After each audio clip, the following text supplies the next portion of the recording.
Joining us now is Sri Rajeev Chandrasekhar, former Union Minister and currently the Kerala State BJP President. Rajeev ji, namaskaram. Thank you for your time. Your first reactions on what's happened with this school near Ernakulam, which has now been forced to close down for 2-3 days, given the row that's been raised around hijab, a student wanting to wear and a parent insisting. Look, what can I say? Our party leaders visited the school yesterday as soon as we heard about this. And it is a very, very distressing situation. The politics of Kerala are reaching a level where you are seeing, on one hand, the Congress party that otherwise in Delhi talks about the constitution and democracy and all of that, getting into a political partnership with organizations like Jamaat-e-Islami, who are squarely and openly opposing India's constitution, India's secularism, want to create Sharia law and an Islamic state. They are now officially being gatewayed into Kerala's mainstream politics with the help and active connivance of the Congress party. Now, so when an injustice like this happens, you certainly cannot expect the Congress to say anything, because the forces that control the Congress's politics will not permit them to do so. And in a lot of ways, what we are seeing is the almost the obvious surrender of the once upon a time largest party of the country to these type of forces. They will not speak a word. I hear today that belatedly the CPM government has said that school uniforms have to be upheld and cannot be compromised. I'm not sure whether that is unambiguous or it is also with any caveats. So look, this is the situation and we have already seen this, by the way, play out in Karnataka and the neighboring state of Karnataka. So there is a very, very tortured type of politics that is being introduced into Kerala by the Congress party, and the victims of this type of politics are the communities like the Christian community, and we've seen in Sabarimala the Hindu community that seem to be taking the brunt of this type of very, very, very. It is not even appeasement. I don't want to even call it appeasement, but it's a very, very tortured kind of a vote bank politics that the Congress is now forcing into the political culture of Kerala. Rajeev ji, I'll come to Sabarimala in just a bit, but on this school issue, Sean George was there, and I've just read the comment that nearly 110 students, Muslim students, are in the school. They all follow the rules, and suddenly this is now flared up. There is the involvement of the SDPI that's been alleged. The Jamaat is alleged. News18 Kerala, and we'll put it out here on CNN News18 also, is in possession of footage which shows that this whole thing was being filmed. It seems kind of orchestrated. There was a YouTuber who's involved in filming this entire sequence. No, this is 100% orchestrated. It is testing the political culture and the societal makeup of Kerala, where suddenly a group of people, emboldened by the fact that they have, in a sense, the Congress party, they're holding the Congress party to ransom. They are emboldened by the fact that the CPM is a weak government and cannot take a position on this. And therefore, they push the envelope and test everybody else's patience. Look, there is no logic. There is no compelling argument that they can make for a school that has a uniform policy, that has followed that uniform policy all these years, to suddenly make way for this because one particular segment of a community suddenly woke up one day and decided to do so. This is all political posturing, and this is being backed by forces that are, in a sense, embedded now in the Congress party and the CPM. And the proof of that is very clear. Anand, I don't have to make any complicated conspiracy theory. In the recent Nilambur election, the Congress party officially announced an alliance with the Jamaat-e-Islami. The CPM officially announced an alliance with the SDPI.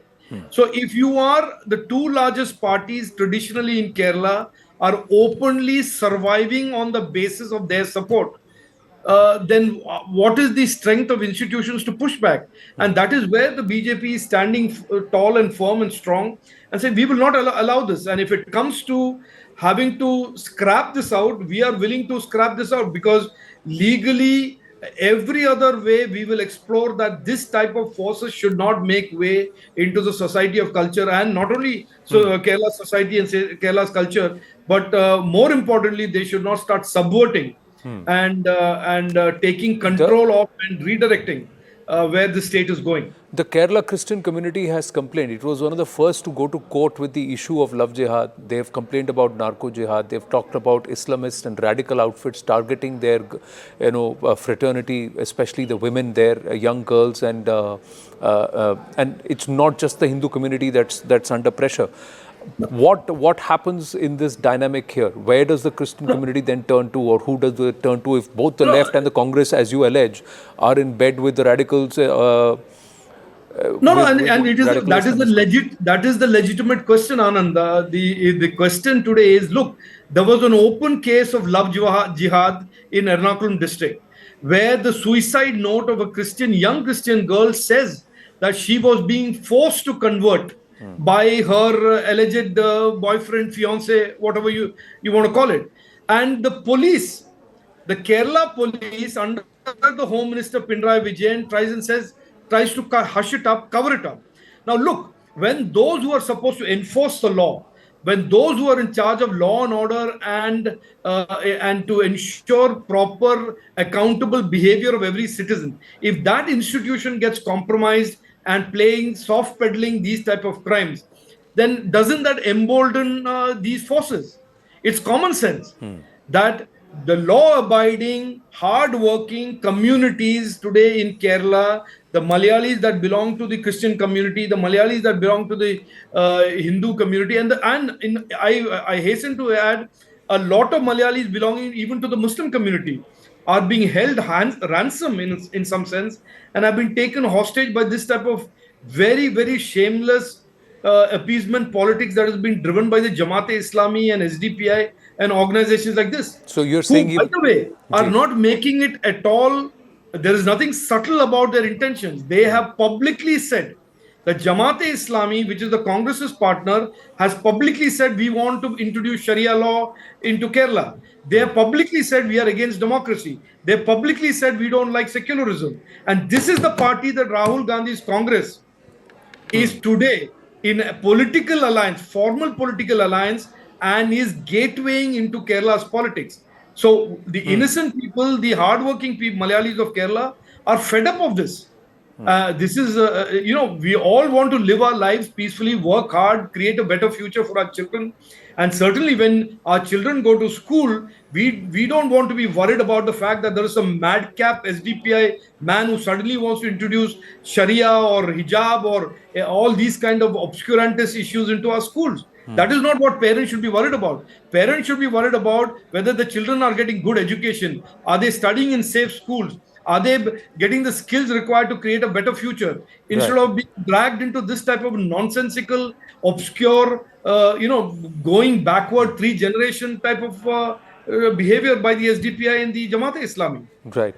Just quickly shifting focus to two other developments, Rajeevji, this Sabarimala issue. Now, just recently in Thrissur, the Tiruvambadi, there was some fought hard to, shake off state control. This again, now with Sabarimala temple, every time, once in 3 or 4 years, the temple is mired under some controversy or the other. Either there is forced entry, either there is a group that wants to question the beliefs of those who are Ayyappa devotees, and now it is about theft from the temple itself. And the SIT's findings are quite startling. Oh, there is no doubt about it, Anand, that the Hindu faith and the Hindu community have become some sort of a target almost, or a soft target for CPM's and Congress's appeasement politics, this dirty politics of SDPI and Jamaat-e-Islami. There is absolutely no ambiguity about it.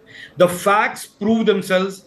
Whether it is the 2018 attempt to try and disrupt and distort the traditions of the sacred shrine of Sabarimala, or what is now coming out, the loot of gold in a sacred shrine of Sabarimala, the loot of land in so many Devaswam boards, temples, the loot of gold from other temples.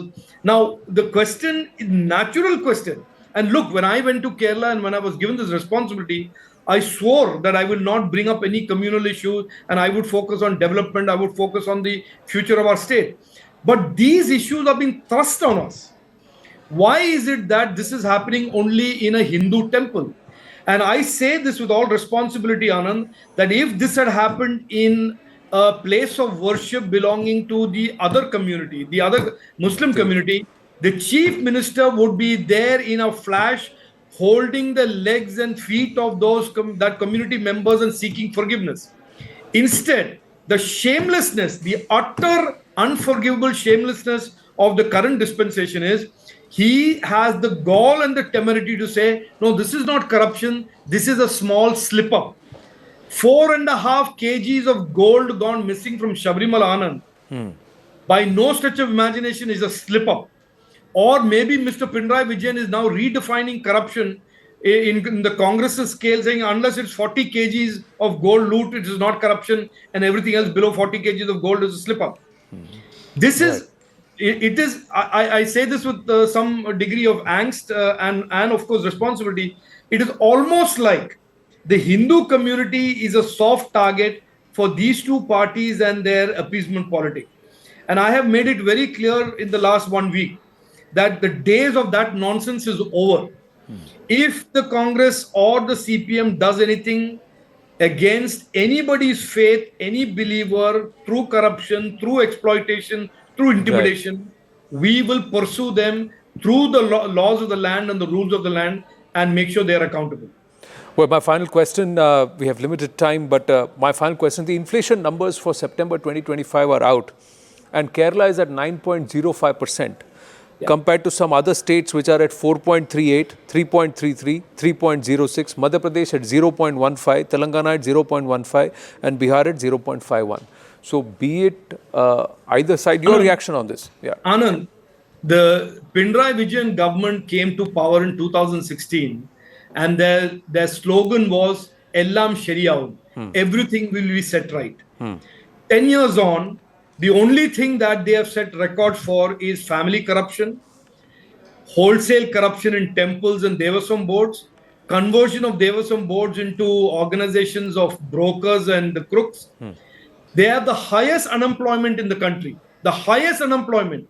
The gravest injustice being done to the youth of Kerala today is that their colleges have become dens of vice, crime and violence. Children are being forced to study outside the state. Children are being forced to look for jobs outside the state. Highest unemployment and highest inflation. This is the legacy of 10 years of Marxism and communism.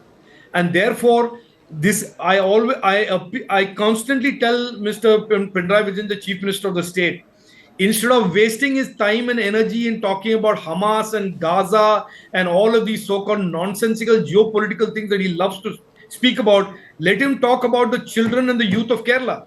Let him talk about the inflation and the high price of coconut oil, which is almost 600 rupees today. Yeah. Why doesn't he speak about all this? And why is he at the drop of a hat talking about Engels and Karl Marx and Hamas and Gaza? He was elected by the people of Kerala, the youth of Kerala, the families of Kerala, not people of Gaza.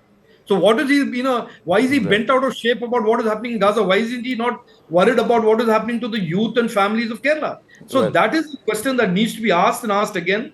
And that is what we are doing. Well, is there a strong, viable alternative? And is the voter looking for one? And is there a strong case being made? We'll have to see. The history of politics is that disaffected people will create the alternative, Anand. And I believe the BJP will be the alternative. Well, we'll wait and watch, and we'll leave it to the voter of Kerala to decide that. But Rajeev Chandrasekhar ji, thank you very, very